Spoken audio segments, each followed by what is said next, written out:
السلام علیکم، میرا نام ہے نازیہ اور آج میں ریئیکٹ کرنے والی ہوں عبدالعطاری کے بیان پر، جس کا ٹائٹل ہے بیٹا ہو تو ایسا۔ تو چلیے گا اس ویڈیو اسٹارٹ کرتے ہیں۔ الحمدللہ رب العالمین والصلاة والسلام علی سید المرسلین، اما بعد فاعوذ باللہ من الشیطان الرجیم، بسم اللہ الرحمن الرحیم۔ پڑھیے، الصلاة والسلام علیک یا رسول اللہ وعلی آلک واصحابک یا حبیب اللہ،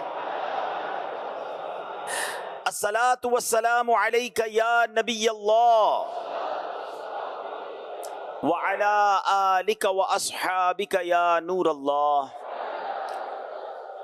پیارے پیارے اسلامی بھائیوں اور مدنی چینل کے ناظرین، سرکار مدینہ راحت قلب و سینہ صاحب معطر پسینہ صلی اللہ تعالی علیہ وسلم کا فرمان عافیت نشان ہے: اے لوگوں، بے شک بروز قیامت اس کی دہشتوں اور حساب کتاب سے جلد نجات پانے والا شخص وہ ہوگا جس نے تم میں سے مجھ پر دنیا کے اندر بکثرت درود شریف پڑھے ہوں گے۔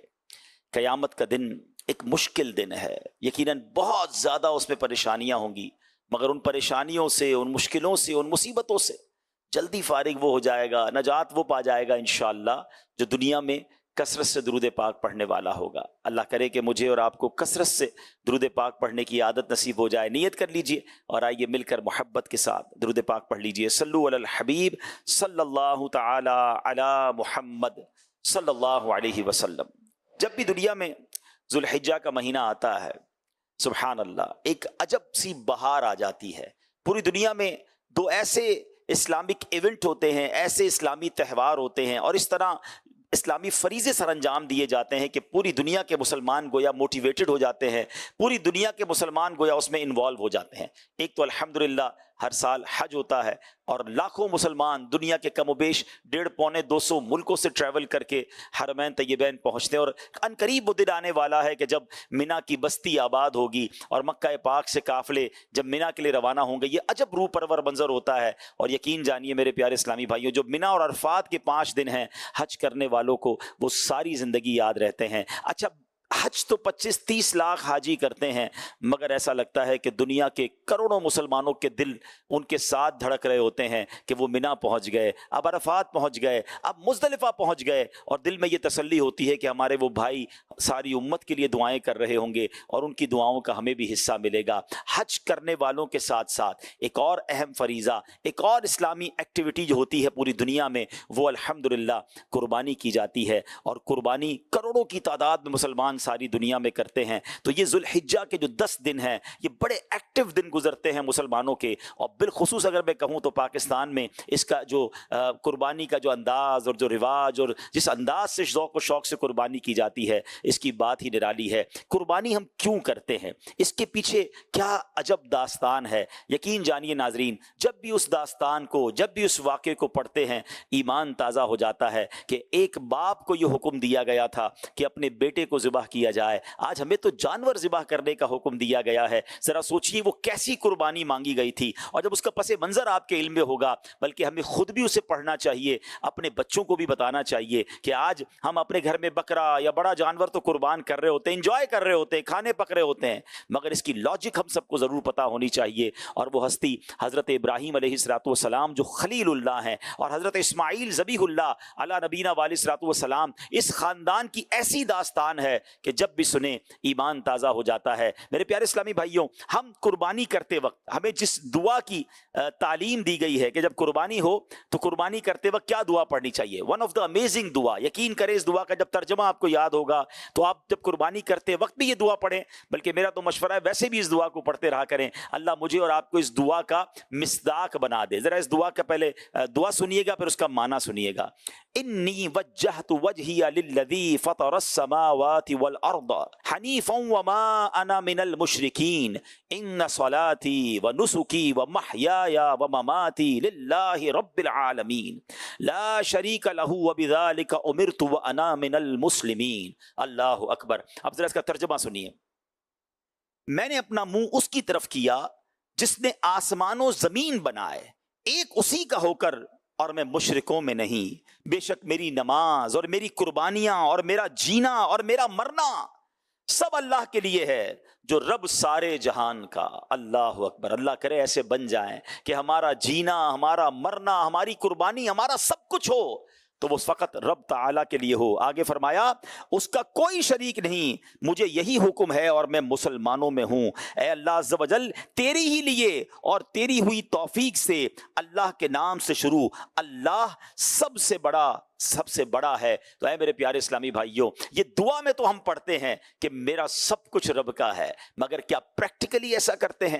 آئیے چلتے ہیں آج سے ہزاروں سال پہلے حضرت ابراہیم علیہ السلام کے دور میں۔ یقین جانیے ناظرین، نبی پاک علیہ السلام کی سیرت تو ہم سب نے ضرور پڑھنی چاہیے، مگر اس کے علاوہ بھی ہمیں انبیاء کرام کی سیرت پڑھنی چاہیے۔ اور یہاں میں مشورہ دوں گا کہ ان دنوں میں خاص طور پر حضرت ابراہیم علیہ السلام کی سیرت کو آپ پڑھیں۔ سبحان اللہ، ہمیں مکتبۃ المدینہ نے ایک بڑی پیاری کتاب بھی عطا فرما دی ہے انبیاء کی سیرت پر۔ ہمارے لیے سیرت الانبیاء جو کتاب ہے، مفتی قاسم صاحب نے جو کتاب لکھی ہے، امیزنگ بک ہے، اور اس میں انبیاء کی سیرت بڑے شاندار انداز میں بیان ہوئی ہے۔ اور حضرت ابراہیم علیہ السلام کی تو کیا بات ہے، آپ ہی وہ ہستی ہیں جن کی یادگار حج کے ارکان بھی ہیں اور قربانی بھی آپ ہی کی یاد میں کی جاتی ہے۔ گویا کہا جا سکتا ہے کہ اسلامک بہت سارے فرائض اور ایکٹیویٹیز میں آپ کا سبحان اللہ آپ کی یاد بنائی جاتی ہے۔ حضرت ابراہیم علیہ السلام کے بارے میں آپ کے فضائل کس قدر شاندار ہیں۔ حضرت ابراہیم علیہ السلام کے بارے میں آتا ہے کہ آپ نبی پاک علیہ السلام کے بعد سب سے زیادہ افضل اگر کوئی ہستی کائنات میں ہے تو حضرت ابراہیم علیہ السلام ہے۔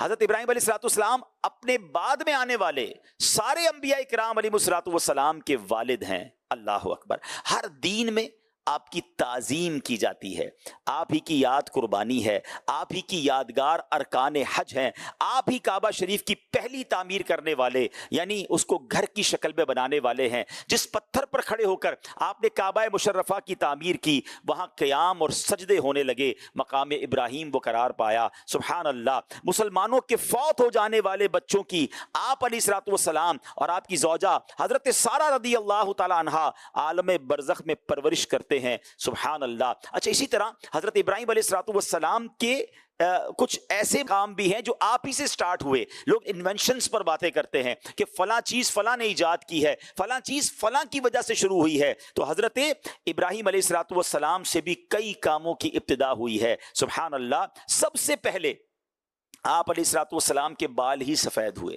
اس سے پہلے بال سفید نہیں ہوتے تھے۔ سب سے پہلے آپ ہی نے سفید بالوں پر مہندی اور قطم یعنی نیل کے پتوں کا خضاب لگایا۔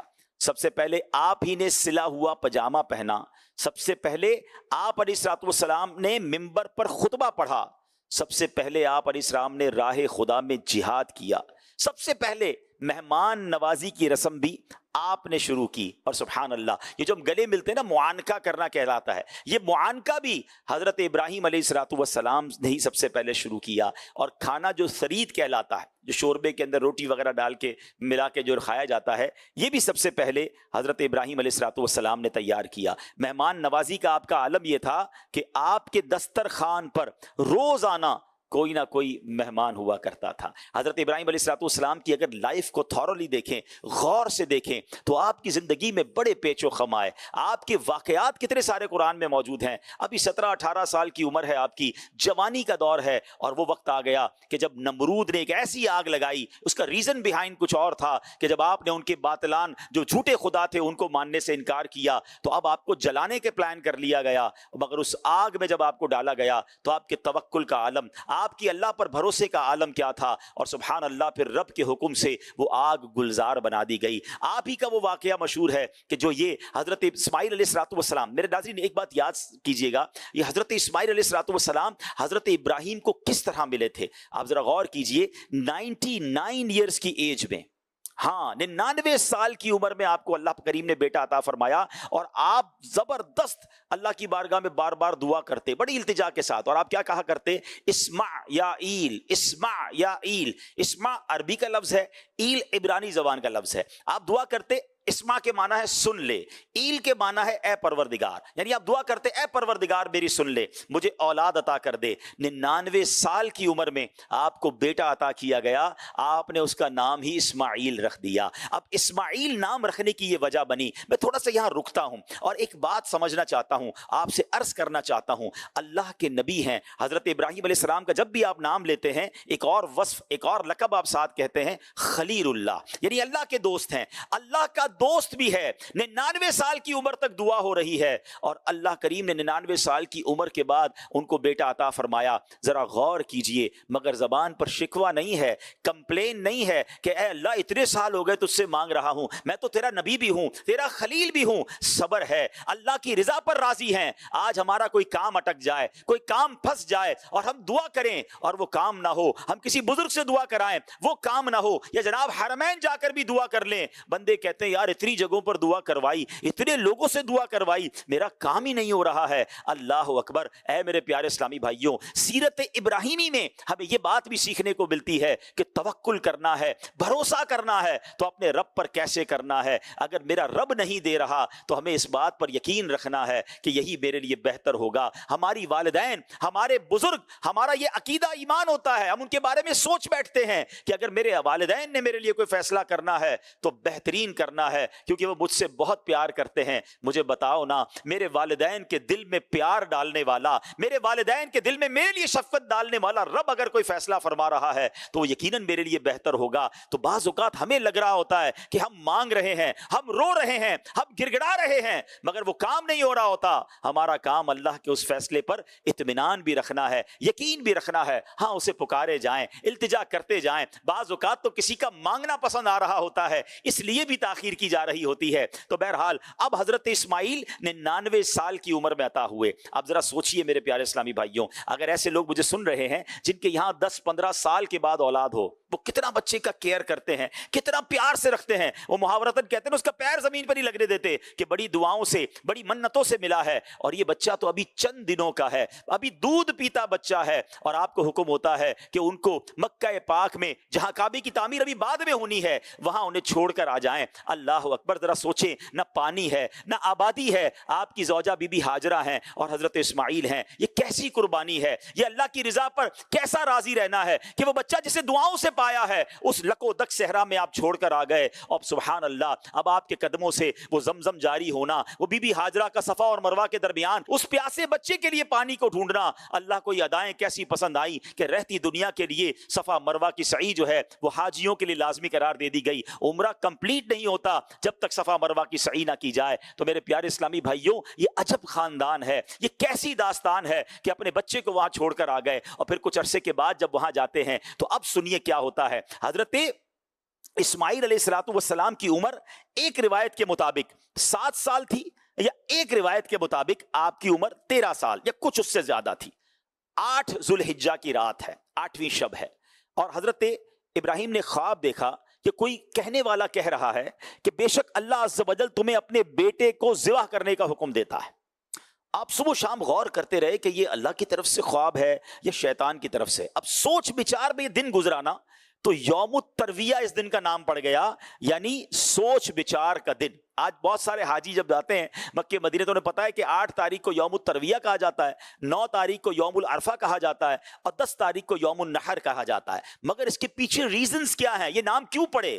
تو یوم الترویہ سوچ بچار کا دن۔ آپ پورا دن سوچتے رہے کہ یہ خواب اللہ کی طرف سے ہے یا شیطان کی طرف سے۔ اگلی رات آ گئی، 9 ذوالحجہ کی رات آ گئی، پھر وہی خواب دیکھا۔ صبح یقین کر لیا کہ یہ خواب میرے رب کی طرف سے ہے، یہ حکم مجھے رب نے دیا ہے، اس لیے یوم العرفہ اس دن کا نام پڑ گیا پہچان کا دن، کنفرمیشن ہو گئی آپ کی۔ اور پھر سبحان اللہ 10ویں رات پھر وہی خواب دیکھا، تو اب آپ نے صبح اس خواب پر عمل کرنے کی نیت کر لی، تو اس لیے 10 ذوالحجہ کا دن یوم النحر کہا جاتا ہے، یعنی ذبح کا دن۔ تو یہ 3 نام پڑھنے کی وجہ یہ ہے۔ اب ذرا سوچئے میرے پیارے اسلامی بھائیوں، جس بچے کو دعاؤں سے، التجاؤں سے پایا ہے، اب رب کا حکم ہے اسے قربان کرنا ہے۔ اللہ کی رضا پر یہ خاندان کیسا راضی ہے۔ آپ نے کیا کیا کہ آپ اپنے بیٹے کو، جن کی عمر 7 سال یا ایک روایت کے مطابق 13 سال یا اس سے کچھ زائد ہے، اب آپ لے کر چلتے ہیں۔ کہاں لے کر چلتے ہیں؟ ذبح کرنے کے لیے۔ اب شیطان ایک جان پہچان والے شخص کی صورت میں ظاہر ہوتا ہے اور کہتا ہے ابراہیم کہاں جا رہے ہو؟ آپ نے فرمایا کام سے جا رہا ہوں. اس نے پوچھا کہ آپ اسماعیل کو ذبح کرنے جا رہے ہیں؟ تو آپ نے بڑا پیارا جواب دیا کہ کیا تم نے کسی باپ کو دیکھا ہے وہ اپنے بیٹے کو ذبح کرے؟ شیطان بولتا ہے ہاں میں دیکھ رہا ہوں. آپ اسی کام کے لیے چلے ہیں. آپ سمجھتے ہیں کہ اللہ عز و جل نے آپ کو اس بات کا حکم دیا ہے؟ حضرت ابراہیم علیہ السلام نے ارشاد فرمایا اگر اللہ نے مجھے اس بات کا حکم دیا ہے تو پھر میں اس کی فرما برداری کروں گا. اب شیطان آپ سے تو مایوس ہو گیا. اب حضرت اسماعیل علیہ السلام کی والدہ بی بی ہاجرہ کے پاس پہنچا. ماں تو زیادہ اٹیچ ہوتی ہے نا بچے سے. ماں کے پاس گئے. کب آپ کو پتا ہے آپ کے بیٹے کو حضرت ابراہیم لے کر کہاں گئے؟ کہا کسی کام سے لے کر گئے. کہا نہیں وہ انہیں ذبح کرنے لے کر گئے. بی بی ہاجرہ نے کہا کہ کبھی تم نے کسی باپ کو دیکھا ہے وہ بیٹے کو ذبح کرے؟ تو شیطان کہتا ہے کہ ہاں ان کو اللہ نے حکم دیا ہے اس لیے وہ ان کو ذبح کرنے جا رہے ہیں. آئے ہائے جب ماں نے یہ سنا نا کہ رب کا حکم ہے, آپ کہتی ہیں اگر ایسا ہے تو اللہ کی فرما برداری کر کے انہوں نے بڑا اچھا کام کیا ہے, پھر بیٹا قربان ہے. اچھا اب دونوں جگہ سے مایوس ہو گیا شیطان. تو اب 7 سال کی حضرت اسماعیل یا ایک روایت کے مطابق 13 سال, کوئی بڑی عمر نہیں ہے, وہ ان کے پاس آتا ہے اور کہتا ہے کہ آپ پتہ ہے کہاں جا رہے ہیں, کیوں جا رہے ہیں؟ آپ کے والد آپ کو ذبح کرنے لے جا رہے ہیں. تو کیا خوبصورت وہ بیٹا جواب دیتا ہے کہ اللہ عز و جل کے حکم پر اگر مجھے ذبح کر رہے ہیں تو یہ بہت اچھا کر رہے ہیں. سبحان اللہ سبحان اللہ. ذرا سوچئے میرے پیارے اسلامی بھائیوں, وہ لوگ جن سے تھوڑا وقت قربان نہیں ہوتا, وہ لوگ جن سے تھوڑا مال قربان نہیں ہوتا, اپنی خواہشات کی قربانی نہیں دے پاتے, یہ پورا خاندان تیار ہے اللہ کی راہ میں اس نونہال کو, اس چہیتے بیٹے کو ذبح کرنے کے لیے. اب جب شیطان بالکل ناکام ہو گیا نا تو اب جمرے کے پاس آیا تو حضرت ابراہیم علیہ السلام کو فرشتے نے کہا کہ اسے کنکریاں ماریں. آپ نے اسے 7 کنکریاں ماری, شیطان ہٹ گیا. دوسرے جمرے کے پاس آیا, فرشتے نے عرض کی کہ حضور دوبارہ ماریں, آپ نے دوبارہ اسے 7 کنکریاں ماری.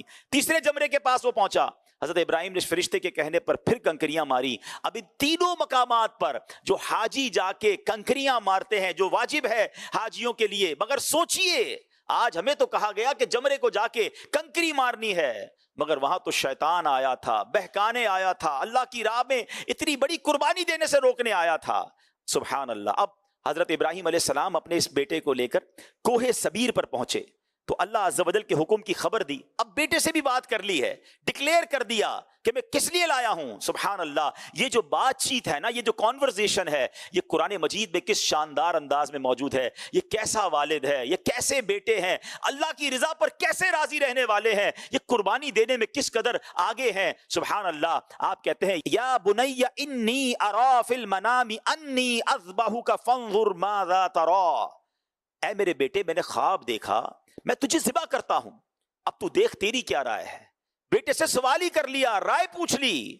اب فرما بردار بیٹا ہے, جب اس نے یہ سنا تو جو جواب دیا نا, اے ہائے, اس جواب کو بھی رب نے قرآن میں بیان فرمایا. وہ کہتے ہیں اے میرے باپ کیجئے جس بات کا آپ کو حکم ہوتا ہے, خدا نے چاہا تو قریب ہے کہ آپ مجھے صابر یعنی صبر کرنے والا پائیں گے. اے ہائے ہائے. اب کیا ہوا؟ وہ شاعر کہتے ہیں نا, یہ فیضان نظر تھا یا کہ مکتب کی کرامت تھی, یہ فیضان نظر تھا یا کہ مکتب کی کرامت تھی, سکھائے کس نے اسماعیل کو آداب فرزندی. حضرت اسماعیل علیہ السلام نے اپنے والد محترم سے مزید عرض کی, ابو جان ذبح کرنے سے پہلے مجھے رسیوں سے ذرا مضبوط باندھ دیجئے گا تاکہ میں ہل نہ سکوں, کیونکہ مجھے ڈر ہے کہ کہیں میرے ثواب میں کمی نہ ہو جائے, اور میرے خون کے چھینٹوں سے اپنے کپڑے بچا رکھیے گا تاکہ انہیں دیکھ کر امی جان جو ہیں وہ غمگین نہ ہوں.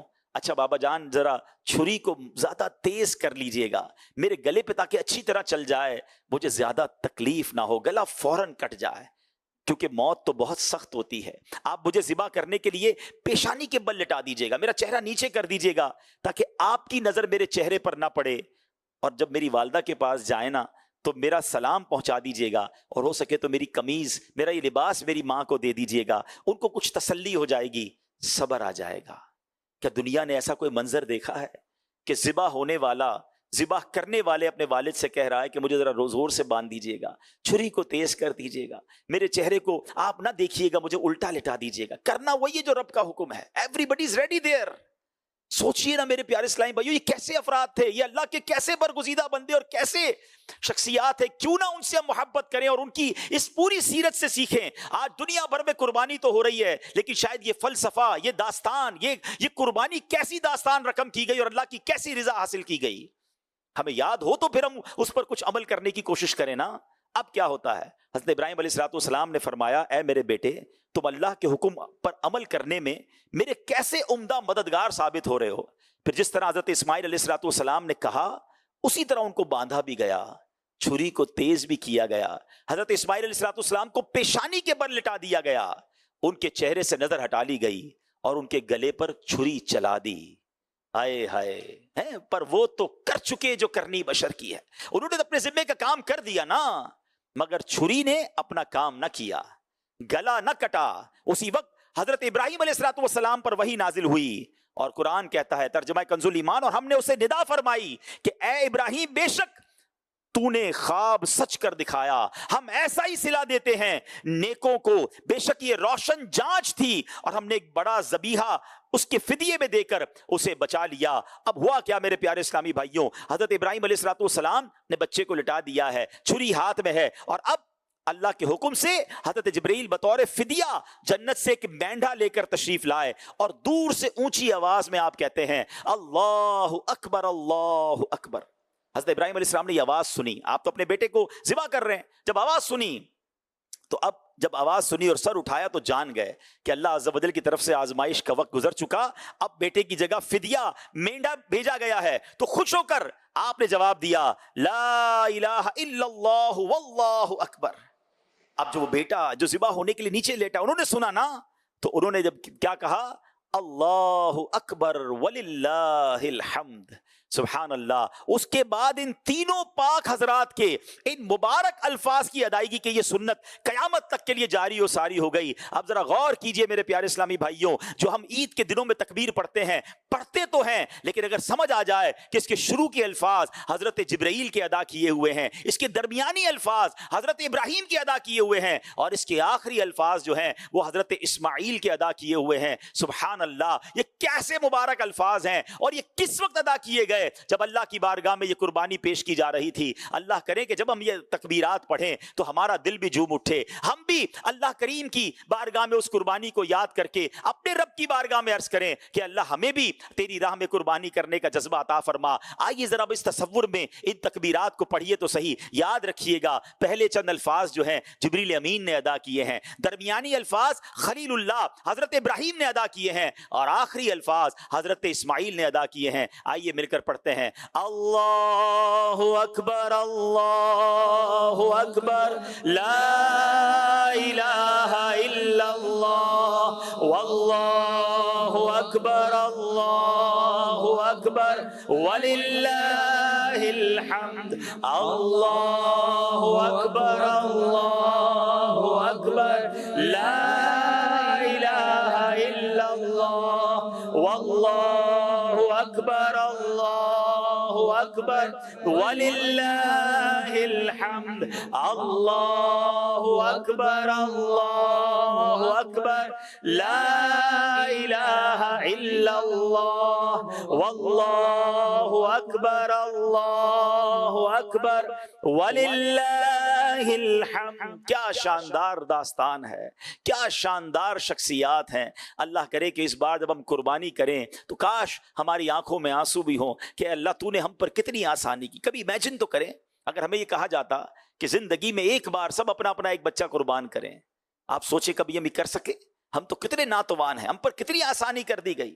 انہوں نے تو قربان کر دیا تھا نا, حضرت اسماعیل کو ذبیح اللہ کا لقب مل گیا, ذبح نہ ہوئے مگر ذبیح اللہ کا لقب ملا کیونکہ انہوں نے اپنا کام کر دیا تھا. اللہ نے وہ امتحان لیا اور اس کے بدلے پھر جنتی مینڈھا عطا فرمایا. لیکن ہم پر تو یہ مشکل نہیں ہے, مگر افسوس یہ بھی دیکھنے کو ملتا ہے کہ آج کل لوگ استطاعت کے باوجود قربانی نہیں کرتے. استطاعت کے باوجود مال ہوتا ہے پھر بھی کنجوسی کرتے ہیں. کئی گھروں میں دیکھا کہ 10 افراد رہنے والے 1-2 بکرے لے آئے, بس سب کی قربانی ہو گئی. کیوں؟ آج مال خرچ کرنے میں مشکل ہو رہی ہے. اچھا کرتے ہیں تو بوجھ سمجھ کر, خوش دلی سے نہیں. نہیں میرے پیارے اسلامی بھائیوں, ہمیں تو یہ قربانی بہت خوش دلی کے ساتھ انجوائے کر کے اللہ کا شکر ادا کر کے کرنی چاہیے کہ اللہ تو نے اس قابل بنایا. اور اللہ کریم پھر سنو اس قربانی کا جو اجر ہے, حدیث پاک سنے تو صحیح.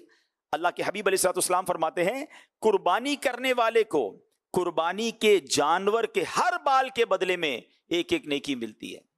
ہم اپنے سر کے بال نہیں گن سکتے, ٹھیک ہے, جانور میں کتنے بال ہوں گے, تو جتنے جانور کے بال ہیں گویا ملینز اینڈ ملینز، لاکھوں کروڑوں نیکیاں ملتی ہیں قربانی کرنے والے کو، پھر کس بات کا غم ہے؟ اور سنیے اللہ کے حبیب علیہ الصلوۃ والسلام فرماتے ہیں جس نے خوش دلی سے طالب ثواب ہو کر قربانی کی تو وہ آتش جہنم سے حجاب یعنی روک ہو جائے گی۔ اب اس میں کیا شرط ہے؟ اس میں خوبصورت بات کیا؟ خوش دلی، یعنی دل خوش ہو، بوجھ نہ فیل کرے یار سال پورا ہو گیا پھر خرچہ آ گیا پھر قربانی کرنی پڑے گی، نہیں، اللہ پاک تیری مہربانی، تو نے زندہ رکھا، پھر یہ دن دکھائے اور مجھے اس قابل بھی کیا ہے کہ میں تیری راہ میں قربان کروں، اور پھر بندہ یہ توجہ کرے کہ مالک میں کیا، میری اوقات کیا، میرے پاس تو اخلاص بھی نہیں ہے، تو نہیں دیا تھا، تیری راہ میں قربان کر رہا ہوں، مہربانی تیری ہوگی جو تو قبول فرما لے۔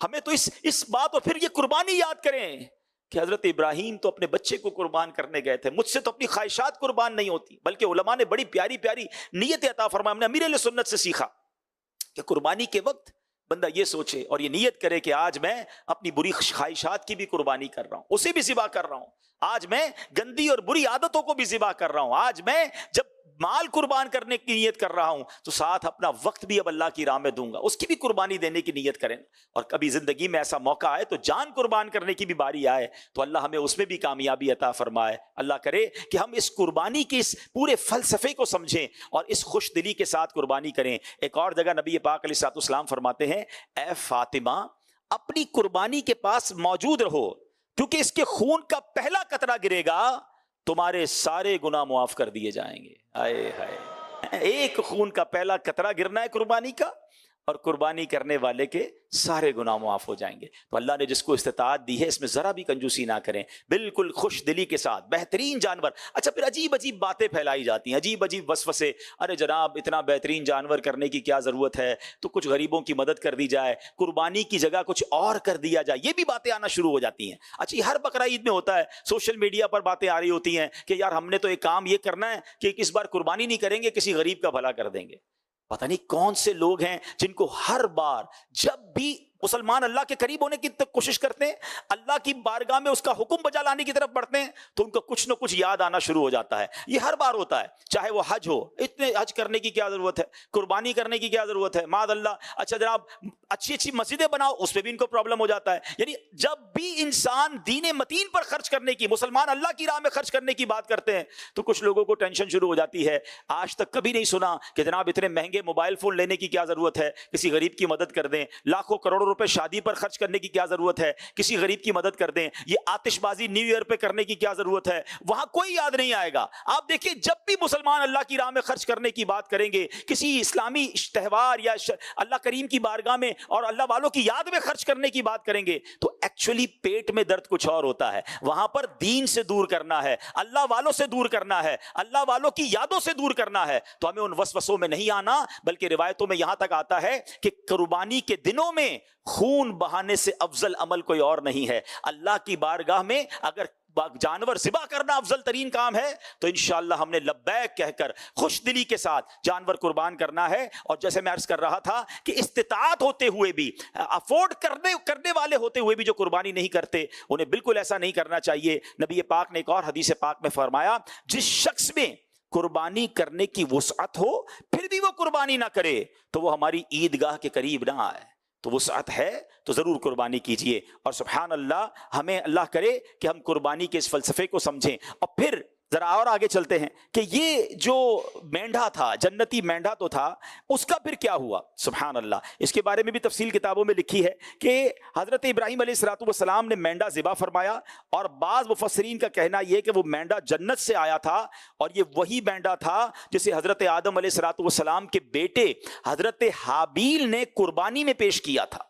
اس مینڈے کا گوشت پکایا نہیں گیا بلکہ اسے جانوروں اور پرندوں نے کھا لیا۔ سبحان اللہ، یہ وہ مینڈا تھا جو حضرت حابیل نے قربانی میں پیش کیا تھا۔ یہ الگ واقعہ ہے اور وہ بھی قرآنی واقعہ ہے۔ اب اسی طرح جنتی مینڈے کے جو سینگ تھے نا، حضرت سفیان بن عیینہ رحمۃ اللہ تعالی فرماتے ہیں کہ اس مینڈے یعنی دمبے کے سینگ عرصہ دراز تک کعبہ شریف میں رکھے رہے، یہاں تک کہ جب کعبہ شریف میں آگ لگی، ایک ایسا بھی وقت آیا تھا جب وہاں آگ لگ گئی تھی تو وہ سینگ جل گئے، وہ زائرین اس کا دیدار کیا کرتے تھے۔ اچھا یہاں ایک بڑی اہم بات قبلہ شیخ طریقت امیر اہل سنت نے اپنے بڑے ہی پیارے رسالے جو میں تقریباً بیان کر رہا ہوں نا، یہ وہ بہت پیارا رسالہ ہے، یہ ضرور پڑھا کریں، ان دنوں میں تو زیادہ پڑھا کریں، اور ہو سکے تو اپنے بچوں کو بھی پڑھ کر سنائیں. اور اس کا نام ہے بیٹا ہو تو ایسا. واقعی بیٹا ہو تو ایسا، کیا بیٹا ہے، کیا والد ہیں، کیا والدہ ہیں، یہ خاندان ہی نرالا ہے، سبحان اللہ. تو اب کیا ایک بڑا اہم مسئلہ ہے، کیونکہ حضرت ابراہیم نے تو خواب دیکھا تھا، اور خواب دیکھ کر آپ نے یہ عمل کیا. تو سوال یہ ہے کہ کیا ہر کوئی خواب دیکھ کر اپنا بیٹا ذبح کر سکتا ہے؟ سوال تو بنتا ہے نا.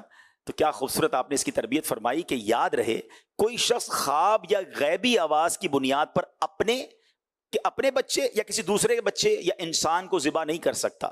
کرے گا تو سخت گناہگار اور عذاب جہنم کا حقدار قرار پائے گا. حضرت ابراہیم علیہ الصلوۃ والسلام جو خواب کی بنا پر اپنے بیٹے کی قربانی کے لیے تیار ہو گئے، یہ حق ہے کیونکہ آپ نبی ہیں، اور نبی کا خواب وحی الہی ہوتا ہے. ان حضرات کا امتحان تھا. حضرت جبرائیل علیہ الصلوۃ والسلام جنتی دمبا لے آئے، اور اللہ عز و جل کے حکم سے حضرت ابراہیم علیہ الصلوۃ والسلام نے اپنے پیارے بیٹے کی بجائے اس جنتی دمبے کو ذبح کیا. تو سبحان اللہ، یہ ہماری تربیت کے لیے ایک شاندار واقعہ ہے. اللہ کرے کہ ہم اس واقعے سے درس حاصل کریں، اور مزید اگر حضرت ابراہیم علیہ الصلوۃ والسلام کی سیرت کو پڑھیں تو پھر آپ دیکھیں کہ جو میں عرض کر رہا تھا کہ وہ بھی تو قربانی تھی نا، کہ اپنے دودھ پیتے بچے کو وہاں چھوڑ کر مکہ پاک جہاں بھی آباد بھی نہیں ہوا تھا آپ وہاں چھوڑ کر آ گئے. کھانے پینے کا بھی زیادہ سامان نہیں تھا. بی بی ہاجرہ ایک پہاڑی سے دوسری پہاڑی تک دوڑتی تھیں. اچھا، یہاں بہت سارے لوگوں کے ذہن میں کبھی کبھی یہ سوال آتا ہے کہ ہم صفا مروہ کے درمیان جب سعی کرتے ہیں تو نارمل چلتے ہیں، اور جب میلین اخضرین آ جاتے ہیں، گرین لائٹس آتی ہیں، تو ہم دوڑنے لگ جاتے ہیں. تو اس کی کیا وجہ ہے؟ تو علماء فرماتے ہیں کہ جب بی بی ہاجرہ ماں تھی نا، آپ کے بیٹے کعبہ شریف کے پاس بیٹھے ہوئے تھے اور پیاسے تھے، تو آپ چلتے چلتے اپنے بیٹے کو دیکھتی جاتی، مگر اس کے درمیان ایک بیچ میں چھوٹی سی پہاڑی بھی آتی تھی جس میں بیٹا نظر نہیں آتا تھا. تو ماں کی بے چینی بڑھ جاتی تھی اور آپ اس جگہ پر دوڑتی تھی. جتنے قدم آپ نے دوڑ کر طے کیے ہر چکر میں، کیونکہ اس وقت بچہ نظر نہیں آتا تھا.